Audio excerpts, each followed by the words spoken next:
RBI की हम बात करेंगे क्योंकि आरबीआई के ऐलान से पहले आपको बता दें कि महंगा होने लगा है आपका कर्ज। इन तीन बैंकों ने आज ब्याज दरें बढ़ा दी हैं। सस्ते लोन का दौर अब लगभग समाप्त हो चुका है, हम कह सकते हैं। बैंक लगातार ब्याज दरें बढ़ाने लगे हैं।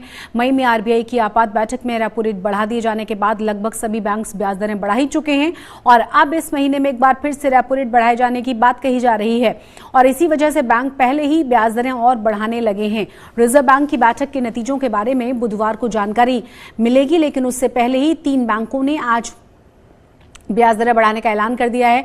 केनरा बैंक, एचडीएफसी बैंक और साथ ही साथ करूर वैश्य बैंक ने अपनी ब्याज दरों में इजाफा कर दिया है और इसकी वजह से ईएमआई में बढ़ोतरी हो जाएगी। केनरा बैंक ने बताया है कि नई ब्याज दरें 7 जून से प्रभावी हो जाएंगी। केनरा बैंक ने margin cost of lending rates में 0.05% का इजाफा कर दिया है। वहीं करूर वैश्य बैंक की अगर हम बात करें तो बेंचमार्क प्राइम लेंडिंग रेट्स को उन्होंने बढ़ाया है 0.40%। एचडीएफसी ने भी अपने एमसीएलआर में 0.35% की बढ़ोतरी कर दी है।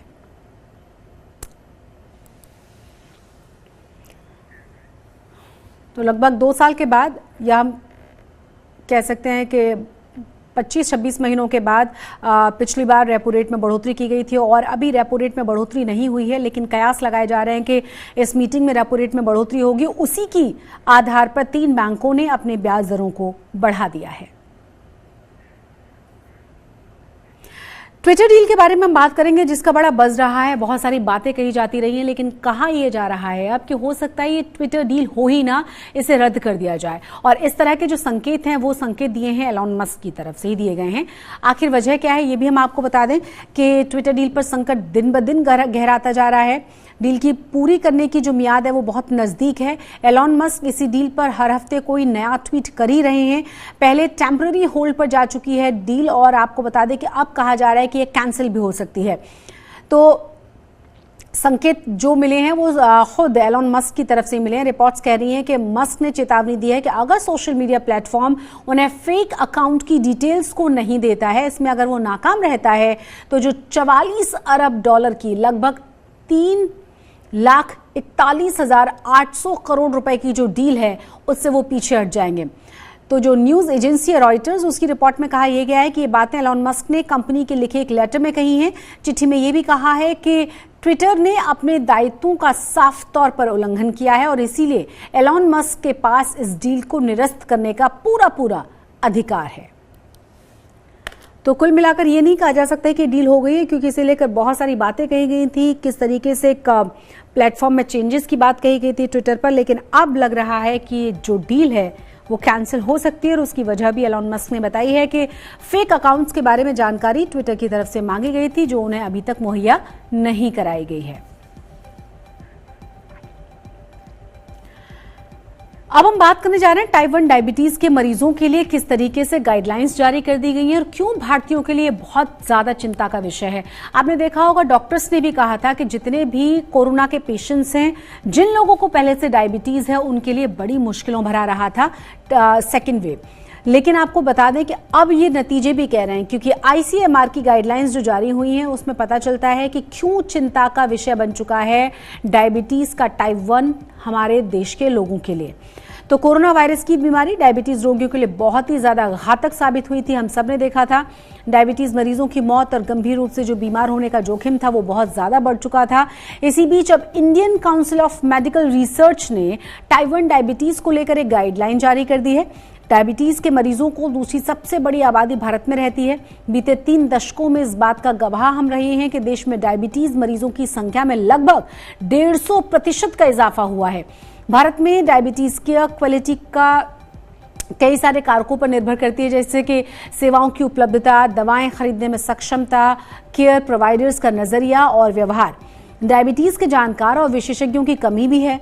जो मानकीकृत प्रयोगशालाएं हैं, ट्रीटमेंट गाइडलाइंस है, उसकी भी कमी है। हालांकि टाइप 1 डायबिटीज मैनेजमेंट के लिए कई अंतर्राष्ट्रीय गाइडलाइंस उपलब्ध हैं। आईसीएमआर टाइप 1 डायबिटीज गाइडलाइंस बच्चों, किशोरों, वयस्कों और मधुमेह की देखभाल पर सलाह प्रदान करने वाला एक बहुत ही व्यापक दस्तावेज है। इस गाइडलाइन के सभी अध्यायों को हाल ही में एक साइंटिफिक रिसर्च और क्लिनिकल केयर में प्रगति के दर्शाने के लिए प्रदान किया गया है। इसमें बताने की कोशिश की गई है कि आखिर क्या क्या आपको एहतियात बरतना चाहिए और क्यों आपके लिए बहुत जरूरी है कि आप एहतियात बरतें अगर आप चाहते हैं एक लंबा जीवन जीना।